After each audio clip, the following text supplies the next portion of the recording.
हैं बनी से विधायक है रमेश्वर जी, जो आपके साथ हमला हुआ क्या मसला हुआ सारा बताइए। देखिए ये जो बनी हमारे बिलावर लोहे मलार में ये जो किस्सा हुआ है जिसमें हमारे 3 जवान जो हैं वो शहीद हुए हैं, ये सर्च ऑपरेशन जो हुआ काफी लेट शुरू हुआ। ये एजेंसीज को बड़ी देर पहले सर्च ऑपरेशन करना चाहिए था।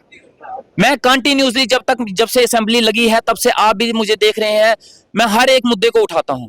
इन मुद्दों को उठाता रहा, बनी के मुद्दों को उठाता रहा, लोहाई मलार में मिलिटेंसी को उठाता रहा, सिक्योरिटी के ऊपर मैंने सवाल उठाया कि सिक्योरिटी कहीं ना कहीं अपना काम ढंग से नहीं कर रही है। अगर ढंग से कर रही होती तो ये सारी चीजें नहीं होती। लेफ्टिनेंट गवर्नर साहब को मिले कभी आपने मेमोरेंडम दिया इस मामले में, क्योंकि होम तो उनके पास है। देखिए मेरी आज तक उनसे कभी मुलाकात नहीं हुई, लेकिन मैं कोशिश करूंगा कि उनसे टाइम मिले और मैं उनकी नजर में ये चीजें लाऊं। और मैं जहां तक जानता हूं एलजी साहब की नजरों से ये चीजें बची नहीं होंगी, उनकी नजरों में ये चीजें होंगी, वो देख रहे होंगे।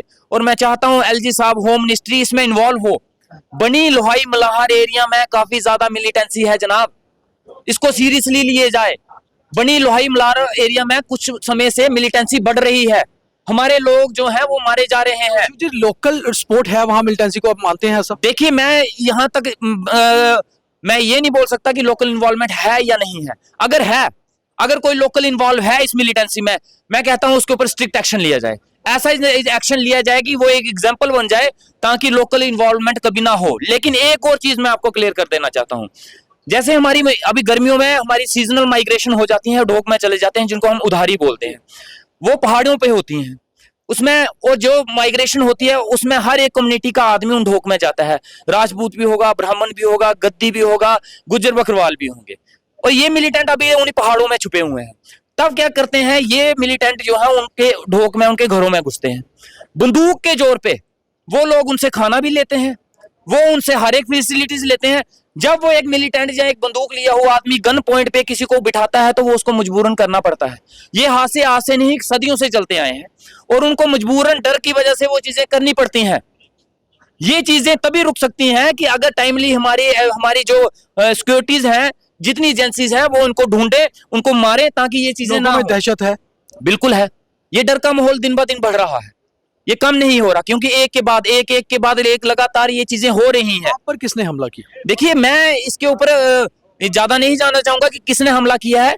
ये खुद इन्वेस्टिगेशन का एक है, खुद इन्वेस्टिगेशन पुलिस डिपार्टमेंट करे और वो खुद क्लियर करे कि वो कौन है। हुआ कैसे हमला? आपको लोगों ने पत्थर मारे, आपको रोका क्या? मैं यहाँ से बिलावर गया, मेरी जब उनकी फैमिली वालों से बात हुई तो मैं उनसे पूछ के मैं उनसे मिलने वहां जा रहा था, मरहून में जा रहा था। उन्होंने कहा डेड बॉडीज को लेके बिलावर आ रहे हैं, बिलावर वेट कीजिए, हम फिर वहां से चलेंगे। मैं हॉस्पिटल में वेट कर रहा था, इतनी देर में कुछ लोग आगे वहां पे, वो नारेबाजी करने शुरू हो गए, मुझे गले से पकड़ लिया, मुझे धमकी देने लगे, मुझे गालियां निकालने लगे और मुझे बोलने लगे तू बिलावर नहीं आ सकता, तेरी हिम्मत कैसे हुई बिलावर की, तू होता कौन है बिलावर में आने वाला। अब मुझे समझ नहीं आता, बिलावर में जाने के लिए कोई अलग से एक पासपोर्ट बनाना पड़ेगा मुझे? बिलावर में जाने के लिए मुझे किसी से परमिशन लेनी पड़ेगी?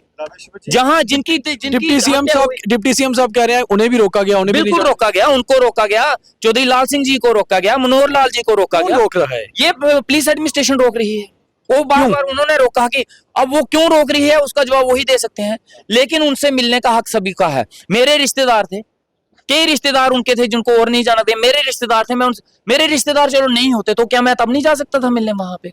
और वहां पे उसके बाद जब मैं वहां से निकलने की कोशिश की, उन्होंने मेरी गाड़ी फिर से रोकी रास्ते में, और उसके बाद मेरी गाड़ी के ऊपर, अब मेरी गाड़ी देखिए वो टूटी हुई है, और उसके बाद मुझे गाड़ी से खींच रहे थे, मेरी गाड़ी के बंद करके मेरी चाबी छीन ली, और वो पूरा प्लान था मुझे मारने का। एफआईआर लगवाई? मैंने बिल्कुल एसएचओ साहब को एफआईआर दी हुई है, और मैं चाहता हूं कि इसके ऊपर एक्शन हो। जहां तक अभी तक मुझे इंफॉर्मेशन आई है कि शायद अभी तक कोई एक्शन हुआ नहीं है, लेकिन मैं ये चाहता हूं, देखिए गलत कोई भी हो सकता है, मैं नहीं कहता कि मैं बिल्कुल सही होऊंगा, कभी जिंदगी में से गलती नहीं होगी, मेरे से भी गलती हो सकती है, मैं इंसान हूं।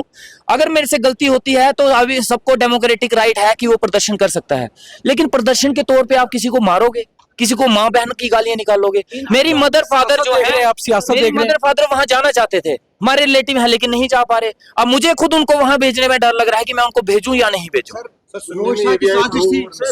2 लोग भी मिसिंग है। देखिए हाँ, अभी सुनने में आया 2 लोग और मिसिंग है। ये कंटिन्यूसली सिलसिला चलता जा रहा है जनाब। कौन है इसके पीछे? हिंदू मुस्लिम, बीजेपी एनसी को साइड पे रख के हमें सभी को कलेक्टिवली इस चीज के बारे में सोचना पड़ेगा। अगर इसके पीछे है क्या, कौन ये सब कुछ कर रहा है? बहुत बड़ा षड्यंत्र है, लीडर ऑफ अपोजिशन ने कहा है बहुत बड़ा षड्यंत्र है एक स्थानीय लोगों के खिलाफ। किस चीज का षड्यंत्र है? उन्होंने कहा कि यहाँ से माइग्रेट करवाने का षड्यंत्र है जिसको कि सेंट्रल गवर्नमेंट सीरियसली डील करेगी। तो करे ना, रोका किसने है? कौन उनको रोक रहा है कि मत करो? करें, अच्छी बात है ना। यही मैं सीरियसली एक्शन 3-4 पहले में किया होता तो शायद इतनी ज्यादा मौतें नहीं होती। कब करेंगे? किसका वेट कर रहे हैं? करें, जल्दी से जल्दी करें। अगर आपको पता है कि किस वजह से हो रही है, रीजन पता है इस वजह से हो रहा है, इसलिए किया जा रहा है, तो एक्शन कब लेंगे? लो ना एक्शन। जा, हमारे जवान और मरेंगे, हमारे लोग और मरेंगे, और लोगों की डेथें होंगी, उसके बाद आप सीरियसली जागोगे, उस वक्त आपकी नींद खुलेगी। जल्दी एक्शन लीजिए ना, इससे पहले कोई बड़ा हंगामा हो, लोग सड़कों पे उतरे, मार पिटाई हो, ये दहशत का माहौल और बने। आपको लगता है पहाड़ों से माइग्रेशन होने के चांसेस हो सकते हैं अगर ऐसा ज्यादा दहशत बढ़ती है? देखिए, क्यों नहीं होंगी। मेरे पे अटैक हुआ, मुझे डर लग रहा है कि मैं वहां दोबारा जाऊं ना जाऊं। जो लोग वहां पे हैं, जिनके घरों के पास ये हत्याएं हो रही हैं, क्या उनको, उनके जहन में ये डर नहीं होगा? अब जो ओढोक में जाने वाले हैं, क्या वो कॉन्फिडेंट है वहां जा पाएंगे? उनको लगता है हम वहां सेफ हैं जाने के लिए। तो हमें कहीं ना कहीं कॉन्फिडेंस में उन लोगों को लेना पड़ेगा। उनको कॉन्फिडेंस में लेने के लिए कोई ऐसी कार्रवाई हो जिसके ऊपर ये निकेल कसी जाए, ताकि लोग कॉन्फिडेंस में आए। ये रामेश्वर सिंह जो विधायक हैं बनी के, जिनका आरोप था और आज असेंबली में भी इन्होंने मुद्दा उठाया कि इनके ऊपर हमला हुआ है जब ये बिलावर जा रहे थे। और बड़ी बात यह है, इनका कहना है कि अगर सिक्योरिटी इश्यूज हैं तो उसे केंद्र सरकार क्यों सॉल्व नहीं कर रहा।